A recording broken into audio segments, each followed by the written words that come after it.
Yesterday, things got underway in earnest behind me in the Time Warner Cable Arena with speakers from Rahm Emanuel to San Antonio Mayor Julian Castro firing up the crowd before Michelle Obama took the stage in prime time. But before the lights went up inside the arena, a number of groups tried to turn the spotlight on them.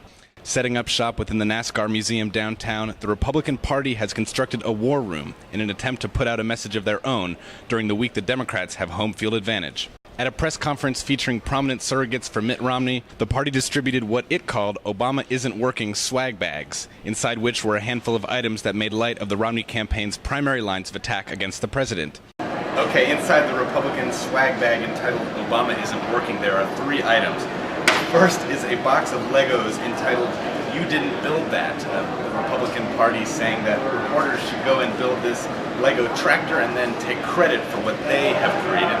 The second is a box of tissues that is branded "Breaking Up is Hard to Do" for all those Democrats who voted for Obama last time but are so disheartened now that they'll need to wipe away their tears with something. And third is a top secret memo and for Obama's second-term agenda, and in each partition of the memo, from debt and entitlements to jobs to foreign policy, there's nothing. The Republicans here in Charlotte alleging that the Democrats are rhetoric and that their policy just falls short. Getting members of the media into that press conference wasn't so easy, though, as a gathering of Occupy protesters took over the intersection directly outside the museum, disrupting pedestrian traffic for a number of hours. I feel sick to my stomach because Obama is sending drone attacks to kill innocent people.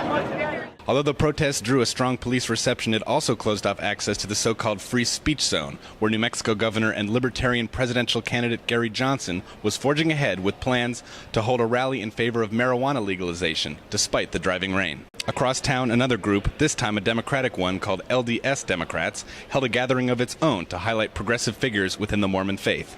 In attendance was Senate Majority Leader Harry Reid, a soft-spoken figure but a prominent figure within the faith no less. Ladies and gentlemen, Senate Majority Leader Harry Reid. Reid reminded attendees of the long-standing ties between Mormons and the Democratic Party, an especially important theme when 2 Mormon Republicans, Mitt Romney and Jon Huntsman, have captured the public's attention. Because as I was growing up in politics in Nevada, the state was filled with Democratic politicians. Known as a serious figure, Reid also encouraged the gathered crowd to join in song.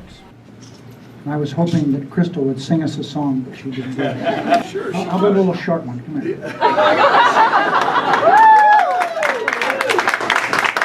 Have I done any good in the world today? Have I helped anyone in need? After the event, Robert Tabor, the leader of the online group Mormons for Obama, voiced his enthusiasm about building support for Democrats within the Mormon community. As many people know, Mormons are very good at knocking on people's doors and talking to them.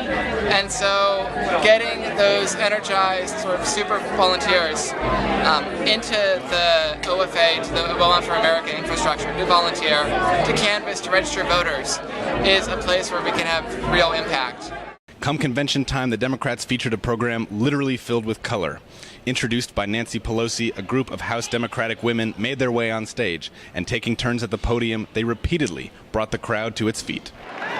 When my Republican colleagues held a hearing about birth control and refused to include one single woman on the first panel as a witness to speak for the concerns of women, I asked, where are the women? Where are the women? Where are the women?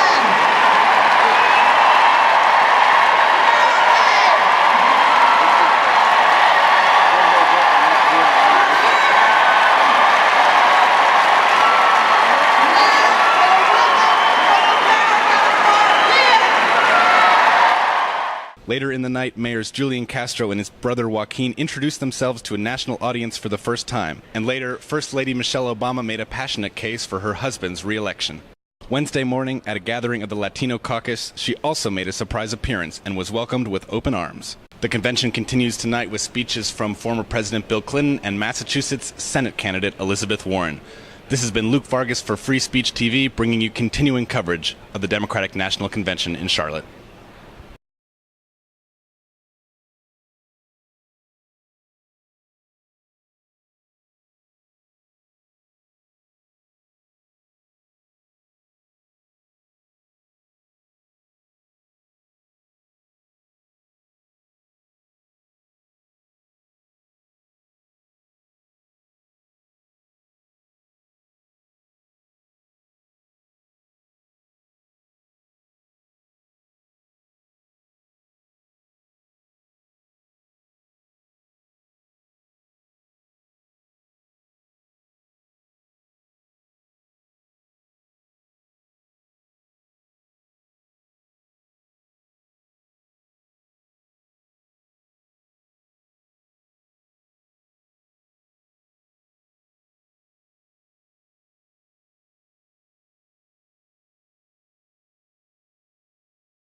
Cory Booker also addressed the convention, though he seemed to have been sort of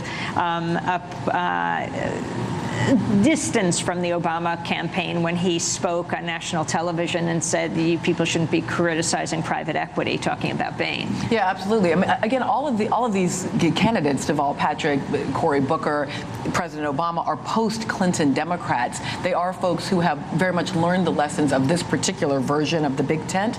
But what's been interesting is watching how, particularly the very hard right move of this Republican Party on reproductive rights, has opened up some space on the left for some identity politics, some of which has been very much captured in this convention. You know, I was wearing my uterus button yesterday from the Florida delegation. You know, this sense that that reproductive rights, that the rights of immigrants, I mean, they really pushed forward the Dreamers last night, and then, of course, of labor. So you see sort of the convention with a slightly more identity politics, leftward leaning perspective, but the anchor of the night was Bill Clinton, whose fundamental sort of position had been to triangulate, to go to the right, and whose speech last night was very much about his bipartisan workings with Republicans and kind of, dare I say it, whitewashing of the realities of his own terms, which included, of course, an impeachment. But, you know, it was our own form of Democratic nostalgia going on last night.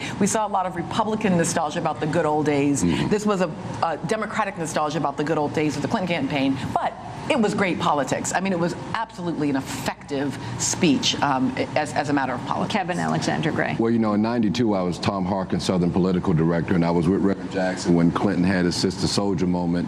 And so I've seen Bill Clinton come up. And of course, I tell people, if they want to really know the real Bill Clinton and how his campaigns work, then they should go and watch that movie, Primary Colors. I think that should be required viewing for people to understand how the Clintons operate. But this idea of going back to the Reagan era, or the Reagan administration, and the fact that we are still in the Reagan era, and the fact that both parties seem to pivot on Ronald Reagan. One of the lines of the night from Clinton was, well, there they go again, which was a famous retort to Jimmy Carter, who you'll see in passing in the Democratic Party. They recognize that he's a Democrat, but they don't really want to claim him. So all this going back to the Reagan administration and trying to talk about bipartisanship and reaching out to those so-called Reagan Democrats, you would think that they were all dead by now. But this was obviously an appeal to white working class. As we talked about earlier, Bill Clinton's going to end up being Barack Obama's Jesse Jackson because of his problems with labor. They'll put Bill Clinton on an airplane, they'll send him to the swing states, and he'll go to North Carolina, he'll go to Wisconsin, he'll go to Ohio, and he'll be trying to pull together those white votes. And of course, the Democrats want to be tough on crime, which Bill Clinton was. Bill Clinton actually put more black men in jail than Ronald Reagan. They want to show that they're tough on security. You know, that we've progressed from torture to assassination. And then, of course, there's welfare reform. But people don't realize underneath all that welfare reform and underneath that attack on poor people is a structure of laws that attack poor people. One strike for public housing. There are no job programs for ex-drug offenders.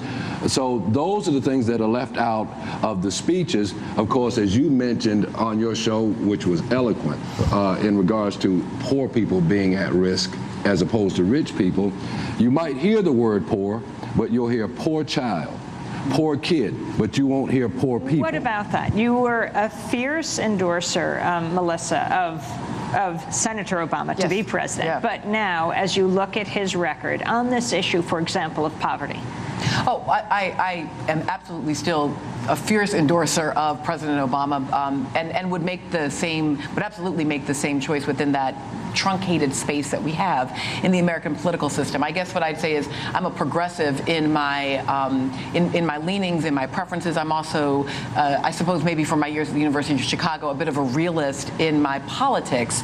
And you know, one of the things, for example, that is driving me a little nuts at this moment is the number of Democrats who are talking about a potential Hillary Clinton run in 2016. Now, whether or not I'd be supportive of her candidacy, I can't say now, but there was for me then and is for me now a sense that we must have a deep bench, that part of the nature of democracy is to go further than one or two ruling, governing families, Bushes and Clintons, for example, Romneys. I think that the president's record on poverty is mixed. I think that the Pigford settlement and getting the cash outlays for the Pigford settlement is meaningful. Explain what that is. So the Pigford settlement is of course, the USDA's decades of racial discrimination against both African-American farmers and indigenous Native American farmers. And the decision had long been made before the Obama administration came into office. The Congress had passed it, but no money had actually been allocated. And in 2010, under President Obama and the Democratic House, that money was finally allocated for damages. I think that his minimization of his signing of the Fair Sentencing Act, which helps to minimize, although certainly does not remedy, the crack and cocaine disparity, is a meaningful difference. I am generally not a fan of President Obama's education policies, because I'm not a fan of school choice over strengthening public schools, but I do see it at least as an attempt at the edges to repair some of the damage done by No Child Left Behind. You know, I think it would be very difficult in this particular, again, truncated American partisan space for me to have a president that I'd say I'd give you 100% A+. For me, a B+ president is pretty fantastic given what we have to work with. Kevin, what grade would you give President Obama? Oh, listen, I'm not a Democrat. I'm an independent, and I believe whatever. So I'm not begging off the question. I believe movements have to be built outside of parties. And if we're going to put pressure on President Obama, first we have to come up with an agenda, then we have to organize. Politicians respond to carrots and sticks. So what do you want to see him change on? Well, I would like to see him change on housing policy, to be more straightforward on a moratorium and helping people in distress. I would like to see the drug laws changed. I would like to see housing policy changed so that families or members of ex-offenders' families can live together. I would like to see jobs programs. I came into government with Governor Dick Riley, who became Clinton's education secretary, and I was a CETA director for youth programs in South Carolina. And those kinds of programs work if you're trying to talk about. Has President Obama been to South Carolina? President Obama hasn't been to South Carolina since he won the South Carolina primary, which put him where he is today. And he rarely comes to the South. He'll come to North Carolina, he'll go to Georgia, but he hasn't been back to South Carolina. Before we end, two things. When you tweeted out you lost your home, Melissa, in New Orleans, your new home. Yeah. Can you talk about what happened in this last week, the hurricane? Sure. It's interesting, your point about housing policy. I mean, you know, living in post-Katrina New Orleans, housing is one of our critical issues. We live in the 7th Ward. It's a poor neighborhood, one that was pretty heavily damaged by the storm.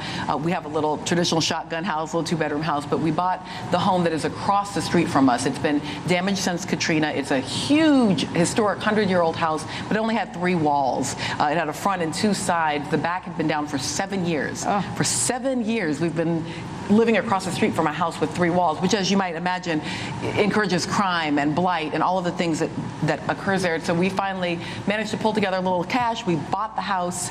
3 weeks after we closed on the house, Hurricane Isaac came through, picked up a pecan tree in the yard and threw it on our 3-walled house, and the house has mostly collapsed, including collapsing on a power line and taking out our neighbor's power for about a week. We are going to rebuild because that's what people in New Orleans do. What I will say is that what made that 3-wall house possible, the idea that that stood for 7 years, has everything to do with housing policy, and housing policy that goes back into the Bush administration, housing policy that is both local and state, the ideas of sort of what counts as a community. And although we had some resources to address it, there were, you know, that should not exist in communities. I wish we had more time, but I have to ask you about the Mormon part of your family, given who's running for president this year. Yeah, my mother is a white woman who grew up Mormon in Spokane, Washington, graduated from Brigham Young University in 1964. I am fascinated by the fact that we have a Mormon Do you consider yourself Mormon? No, I was never raised Mormon. My mother was cast into outer darkness in the 1970s because she was a single parent of a black child before we had paid off the sins of Ham. So, yeah, no, I was never raised Mormon, but I have many beloved members of my family who were Mormon, and I'm fascinated by the ways in which Romney does not talk about his LDS heritage and the reasons that he chooses not to talk about it. Finally, where would you say you agree on the record of President Obama? I don't know if we can agree on the record of President Obama. Will you be voting for him, Kevin? I would not tell you who I'm going to vote for on TV. Yeah, but I do think that there are meaningful differences between these two candidates. I agree on that. Yeah, I think there are meaningful differences between these two candidates. I want to thank you both for being with us, Melissa Harris Perry and Kevin Alexander Gray. That does it for the show. Melissa Harris Perry's new show on MSNBC is called Melissa Harris Perry, and she's a professor of political science at Tulane University in New Orleans. That does it for the show. Democracy Now! Is produced by a marvelous group of people.